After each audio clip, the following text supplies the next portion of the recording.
সকালবেলা সাকিব আল হাসান সেমিফাইনালে মাঠে নেমেছেন।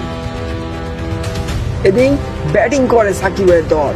শুরুতে ব্যাটিং এ নামে মরিস, জস বাউল কেউই সুবিধা করতে পারেনি। সাকিব নেমে প্রথম বলে 4 মারেন, দ্বিতীয় বলে স্টাম্প উপড়ে ফেলে সাকিবের।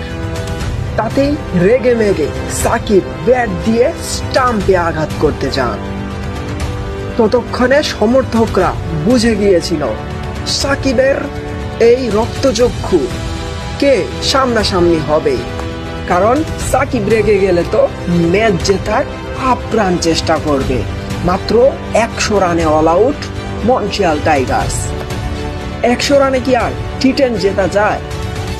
কিন্তু ক্যাপ্টেন সাকিব সব ভুল প্রমাণ করলেন, নেতৃত্ব দিলেন, দলকে জেতালেন।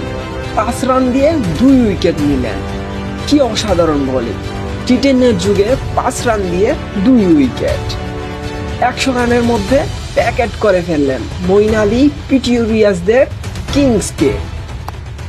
ক্যাপ্টেন হিসাবে 10-এ 10, বোলার হিসাবে 10-এ 10। সবার তো সাকিবের আউট হয়ে স্টাম্প ভাঙতে যাওয়াটাই ভালো লেগেছিল, কারণ তারা বুঝে গিয়েছিল সাকিব আজকে কি করতে যাচ্ছে। বোলিং এ নেমেই তো সাকিব সব রাগ ছাড়লেন, উইকেট নিলেন, দলকে জেতালেন।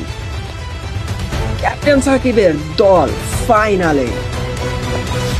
ট্রফি কি আর জেতা হবে সাকিবের?